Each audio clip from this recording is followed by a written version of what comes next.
Breaking news Rushikonda నిర్మాణంలోని అక్రమాలు రోజుకో కొత్త విషయంగా వెలుగు చూస్తున్నాయి. రుషికొండపై 500 కోట్లతో భారీ భవనాలు నిర్మించడానికి హరిత రిసార్ట్స్ ను కూల్చివేశారు అప్పటి అధికారులు. 50-80 గదులు ఉన్న రిసార్ట్స్ తో పాటు బార్ అండ్ రెస్టారెంట్ అన్నిటినీ కూల్చివేశారు. అయితే రిసార్ట్స్ కూల్చివేయడానికి తీసుకున్న అనుమతుల రికార్డులు కూడా కనిపించడం లేదని ప్రస్తుత అధికార యంత్రాంగం చెబుతోంది. కూల్చివేతలకు ముందు హరిత రిసార్ట్స్ లో ఉన్న సామాన్లపై టూరిజం అధికారులు పంచనామా చేశారు. ఫర్నిచర్తో పాటు ఏసీలు, ఫ్రిడ్జ్లు, కిచెన్ సామాగ్రిపై పూర్తి స్థాయిలో రిపోర్టు నమోదు చేశారు అప్పటి అధికారులు.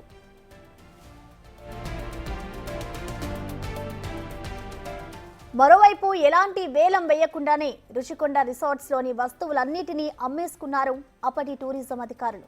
కొన్ని వస్తువులను టూరిజం డిపార్ట్మెంట్లోని కొన్ని శాఖలకు పంపినట్లుగా రికార్డుల్లో పేర్కొన్నారు. ఇక మిగిలిన సామాగ్రి అంతా కావాల్సిన వాళ్లకు అమ్మేసుకొని సొమ్ము చేసుకున్నట్టు తెలుస్తోంది.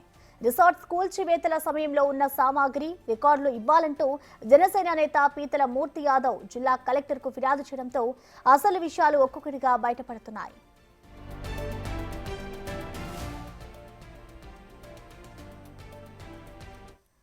ఇదే అంశానికి సంబంధించిన ఓవరాల్ డీటెయిల్స్ ని మా ప్రతినిధి రాజు లైవ్ ద్వారా అందిస్తారు. రాజు, రిషికొండపై ఒకప్పుడు ఉన్నటువంటి హరిత రిసార్ట్స్ లో దాదాపుగా 80 గదులు, ఒక meeting hall, bar and restaurant, మొత్తం ఇదంతా కూడా హరిత రిసార్ట్స్ కి సంబంధించి ఉన్నటువంటిది. కానీ అది ఛిద్రం చేసి గత ప్రభుత్వ హయాంలో 2019 నుంచి 24 మధ్యలో కనిపిస్తున్నటువంటి ఈ భారీ భవంతులను అయితే నిర్మించినటువంటి పరిస్థితి అయితే మనం చూడొచ్చు. ముఖ్యంగా చూస్తే దాదాపుగా 500 కోట్ల రూపాయలతో జగన్మోహన్ రెడ్డి ప్రభుత్వం ఈ ఇక్కడ ప్యాలెస్ల నిర్మాణం అయితే చేపట్టింది. అయితే ఆ రిషికొండ మీద ఉన్నటువంటి హరిత రిసార్ట్స్ ని కూల్చినటువంటి సమయంలో అధికారులు, అప్పటి టూరిజం అధికారులు పంచనామా చేసి లోపల ఉన్నటువంటి వస్తువులను, బిల్డింగ్ సంబంధించినటువంటి మెటీరియల్ ని, లోపల ఉన్నటువంటి ఏసీలు కానీ, ఫ్రిడ్జ్లు కానీ, ఇతర ఫర్నిచరు, మంచాలు, ప్రతి రూమ్ లో ఉన్నటువంటి ప్రతి దాన్ని కూడా ఒక పంచనామా చేసి ఒక రిపోర్ట్ అయితే తయారు చేసినటువంటి పరిస్థితి అయితే కనిపిస్తుంది. కానీ ఆ రికార్డ్స్ అన్ని కూడా ఇప్పుడు మాయమైనట్లుగా తెలుస్తుంది. ప్రభుత్వం మారడంతో దీనికి సంబంధించి అసలు ఏమయ్యాయి, రికార్డ్స్ అన్ని ఏమయ్యాయి అనేది తెలియనటువంటి పరిస్థితి అయితే ముఖ్యంగా ఇక్కడైతే కనిపిస్తున్నటువంటి పరిస్థితి అయితే ఉంది. అయితే జనసేన పార్టీ నాయకుడు, స్థానిక కార్పొరేటర్గా ఉన్నటువంటి పీతల మూర్తి యాదవ్ అటు జిల్లా కలెక్టర్కి ఒక ఫిర్యాదు చేసినటువంటిది అయితే కనిపిస్తుంది. ఇప్పటికే 500 కోట్ల రూపాయల ప్రజాధనాన్ని దుర్వినియోగం చేసి భారీ భవంతుల నిర్మాణం అయితే చేపట్టారు. ఇప్పుడు ఈ నిర్మాణాలకు సంబంధించి మెయింటెనెన్స్ అనేది ప్రతిరోజు ₹1,00,000 వరకు ఖర్చు అవుతుంది. అది ప్రభుత్వానికి భారంగా మారింది. కానీ ఈ నిర్మాణాలు చేపట్టడానికి ముందు ఇక్కడ ఉన్నటువంటి హరిత రిసార్ట్స్కి సంబంధించి భారీ భవనాలు ఉన్నాయి. దాదాపుగా 80 గదులతో ఉన్నటువంటి రిసార్ట్స్ కానీ, అదేవిధంగా లోపల ఉన్నటువంటి ఫర్నిచరు, ఏసీలు, ఫ్రిడ్జ్లు, ఇతర సామాగ్రికి సంబంధించినటువంటివి మెటీరియల్, అది భవనాలు కూల్చిన తర్వాత వచ్చినటువంటి వేస్ట్ మెటీరియల్, వీటన్నింటినీ కూడా టెండర్ల ద్వారా వేలం వేసి అమ్మడం, నగదు మొత్తాన్ని కూడా, డబ్బంతా కూడా ప్రభుత్వ ఖజానాకి జమ చేయాల్సినటువంటి పరిస్థితి ఉంది. కానీ 50 కోట్ల విలువైనటువంటి టోటల్ ప్రాపర్టీని వాళ్ళు విధ్వంసం చేయడంతో పాటుగా కొన్ని వస్తువులను మాత్రము టూరిజం శాఖలో ఉన్నటువంటి కొన్ని శాఖలకి కొన్ని వస్తువులను అప్పగించి మిగిలిన వాటి అన్నింటినీ కూడా పంచనామా చేసినటువంటి రికార్డ్స్లో సంబంధం లేకుండా మొత్తం డాక్యుమెంట్స్ అన్నింటినీ తారుమారు చేసి, కనిపించకుండా చేసి, లెక్కకు మించి మొత్తం అమ్ముకున్నటువంటి పరిస్థితి కనిపిస్తుంది. ఉన్నత స్థాయి అధికారుల దగ్గర నుంచి కింది స్థాయి అధికారుల వరకు వాళ్ళకి కావలసినటువంటి వస్తువులన్నింటినీ కూడా ఇష్టం వచ్చినటువంటి వాళ్ళకి ఇష్టం వచ్చినట్లుగా అమ్ముకున్నారనే విమర్శలు అయితే వెల్లువెత్తున్నటువంటి పరిస్థితి అయితే ఉంది. దాదాపుగా 50 కోట్ల విలువైనటువంటి ఫర్నిచర్తో పాటుగా ఇతర వస్తువులు, సామాగ్రిలకు పంచనామా చేసినటువంటి రికార్డ్స్ ఎక్కడున్నాయని ప్రశ్నలు వేస్తే ఇప్పుడు అధికార యంత్రాంగం నుంచి అవేవి బయటకు రాకుండా ఉన్నటువంటి పరిస్థితి అయితే ప్రస్తుతం కనిపిస్తుంది. దీంతో అసలు ఈ హరిత రిసార్ట్స్కి సంబంధించినటువంటి మొత్తము ఆస్తుల విలువ ఎంత ఉంది, దానికి సంబంధించినటువంటి వస్తువులు ఏమున్నాయి, వాటికి సంబంధించినటువంటి వివరాలు ఇవ్వాలని కోరితే అటు జిల్లా కలెక్టర్ దగ్గర కానీ, అదేవిధంగా టూరిజం శాఖకు సంబంధించినటువంటి అధికార యంత్రాంగం దగ్గర కానీ ఏ విధమైనటువంటి లెక్కలు లేకపోవడంతో నివ్వెరపోతున్నటువంటి పరిస్థితి కనిపిస్తుంది. జిల్లా కలెక్టర్తో పాటుగా ఆ కూటమి ప్రభుత్వానికి కూడా ఇప్పుడు పీతల మూర్తి యాదవ్ ఒక ఫిర్యాదు చేసినటువంటి పరిస్థితి కనిపిస్తుంది. గత ప్రభుత్వంలో ఇప్పటికే 500 కోట్లతో నిర్మాణం చేపట్టారు. అయితే అప్పటికే ఉన్నటువంటి భారీ భవనాలు, వాటిని స్క్రాప్కి ఇచ్చినటువంటి దాన్ని కూడా దాదాపుగా కోట్ల రూపాయల డబ్బులు వస్తూ ఉంటే వాటితో పాటుగా అక్కడ ఉన్నటువంటి ఫర్నిచర్కి సంబంధించినటువంటి వాటికి సంబంధించి వివరాలన్నీ ఏమీ లేవు. వీటన్నింటినీ అమ్మకం చేసి సొమ్ము చేసుకుని వీళ్ళైతే అధికారులు ఇక్కడి నుంచి ట్రాన్స్ఫర్ అయిపోయి వెళ్ళిపోయారని చెప్తున్నటువంటి పరిస్థితి కనిపిస్తుంది. ముఖ్యంగా 50 కోట్లకు సంబంధించినటువంటి టోటల్ ప్రాపర్టీకి సంబంధించినటువంటి వివరాలు లెక్కలేమి లేవు. డాక్యుమెంట్స్ అన్ని కూడా కనిపించకుండా తారుమారు చేశారు. అవి కనిపించకుండా మాయం చేశారా లేదా కాల్చేసి వాటన్నింటినీ కూడా ఎవరికి లెక్కలు తెలియకుండా ఉండేలా చేశారనేది తెలుస్తున్నటువంటి పరిస్థితి లేదు. ఎందుకంటే ఒక పక్క నుంచి కొత్త భవంతుల నిర్మాణం అయితే చేపట్టినటువంటి పరిస్థితి కనిపిస్తుంది. కొత్త భవంతుల నిర్మాణంతో పాటు పాత భవంతులకు సంబంధించి వివరాలు ఏ ఒక్కరూ అడగరనే ఉద్దేశంతో టూరిజం శాఖకు సంబంధించినటువంటి ఉన్నతాధికారులతో పాటుగా కింది స్థాయి ఉద్యోగుల వరకు కూడా చేతివాటాన్ని ప్రదర్శించారనేది ఇక్కడైతే స్పష్టంగా కనిపిస్తున్నటువంటి పరిస్థితి మనము చూడొచ్చు. అయితే ప్రతి ఒక్కరికి కూడా ఇప్పటి వరకు కేవలం నిర్మాణంలో ఉన్నటువంటి భారీ భవంతులు మాత్రమే కనిపిస్తూ ఉన్నాయి. కానీ దీని వెనక ఉన్నటువంటి పూర్తి స్థాయిలో నిర్మాణానికి ముందున్నటువంటి ఆ ఫర్నిచర్ కానీ వాటికి సంబంధించినటువంటి లెక్కలు కానీ ఏమయ్యాయి, ఆ డాక్యుమెంట్స్ ఏమయ్యాయి అనేది ఇప్పటివరకు తెలిసినటువంటి పరిస్థితి లేదు. అయితే దీనికి సంబంధించినటువంటి పూర్తి వివరాలు బయట పెట్టాలి. ఇప్పటికీ 500 కోట్ల రూపాయల ప్రజాధనం దుర్వినియోగం చేయడం ఒక్కటే కాదు, కానీ ఇప్పుడు ఈ డాక్యుమెంట్స్ కానీ అదేవిధంగా ఇక్కడ పంచనామా చేసినటువంటి రికార్డ్స్ కానీ వీటన్నింటినీ కూడా మాయం చేసి కనిపించకుండా చేసినటువంటి అధికారుల మీద చర్యలు చేపట్టాలంటే పూర్తి స్థాయిలో ఈ వివరాలన్నీ కూడా బయట పెట్టాలని కోరుతున్నటువంటి పరిస్థితి కనిపిస్తుంది. మరి కూటమి ప్రభుత్వం ఇప్పటి వరకు 500 కోట్ల రూపాయలతో దుర్వినియోగం చేసిన నిర్మాణం చేపట్టారని బిల్డింగ్లు మాత్రమే కనబడుతున్నాయి.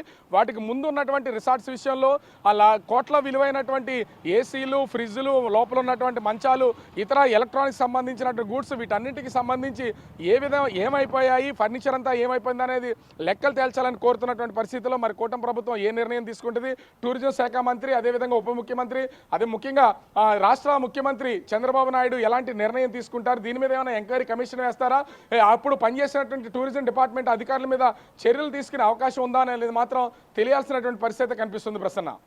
ఓకే, థ్యాంక్ యూ రాజు.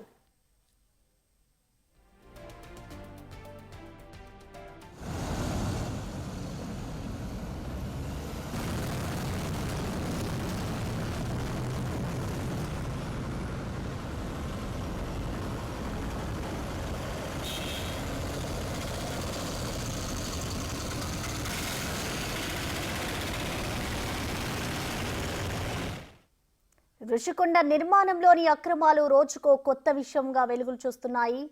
ఋషికొండపై 500 కోట్లతో భారీ భవనాలు నిర్మించడానికి హరిత రిసార్ట్స్ ను కూల్చివేశారు అప్పటి అధికారులు.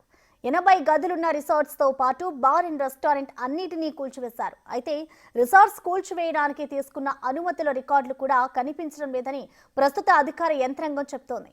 కూల్చివేతలకు ముందు హరిత రిసార్ట్స్ లో ఉన్న సామాన్లపై టూరిజం అధికారులు పంచనామా చేశారు. ఫర్నిచర్తో పాటు ఏసీలు, ఫ్రిడ్జ్లు, కిచెన్ సామాగ్రిపై పూర్తి స్థాయిలో రిపోర్ట్ నమోదు చేశారు అప్పటి అధికారులు.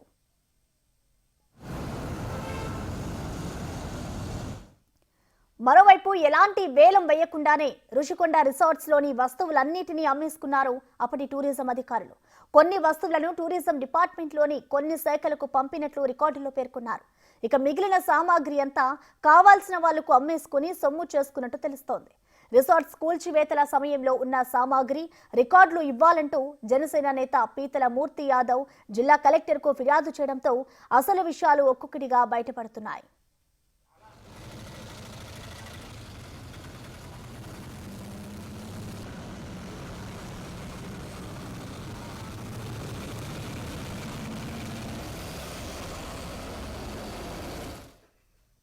ఋషికొండ నిర్మాణంలోని అక్రమాలు రోజుకో కొత్త విషయంగా వెలుగులోకి వస్తున్నాయి. ఋషికొండపై 500 కోట్లతో భారీ భవనాలు నిర్మించడానికి హరిత రిసార్ట్స్ అయితే కూల్చివేశారు అప్పటి అధికారులు. అయితే దీనికి 80 గదులున్న రిసార్ట్స్ తో పాటు బార్ అండ్ రెస్టారెంట్ అన్నిటినీ కూల్చివేశారు.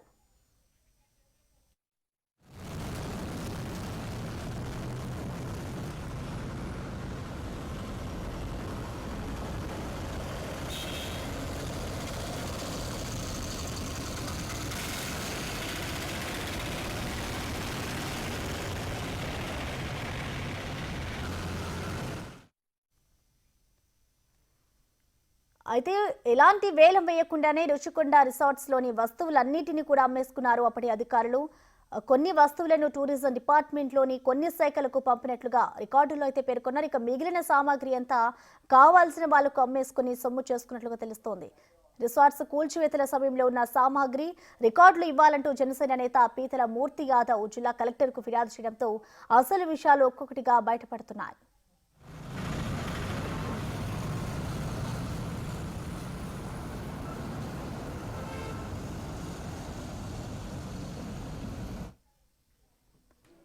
దీనిపై మరింత సమాచారాన్ని మా ప్రతినిధి రాజు మళ్ళీ జాయిన్ అవుతున్నారు. రాజు, చెప్పండి, అసలు హరిత రిసార్ట్స్ రికార్డులపై మాయంపై ఇటు జనసేన ఫిర్యాదు చేస్తుంది కదా, అసలు దీనిపై వైసీపీ నేతలు ఏమైనా స్పందించారా?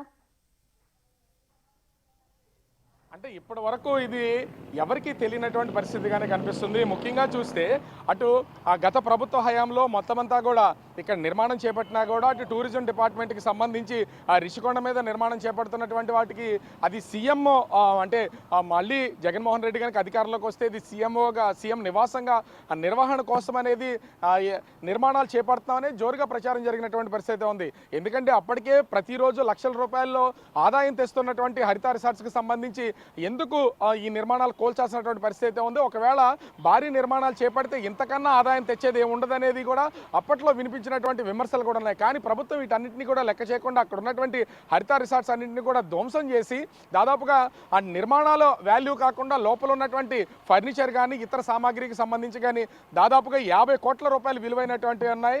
కానీ వాటి ప్లేసుల్లోనే కనిపిస్తున్నటువంటి ఆ భారీ భవంతులు ఇప్పటికే రిషికొండపై నిర్మాణం చేపట్టినటువంటి ప్రతి భవంతిని కూడా మనం చూస్తూనే ఉన్నాం.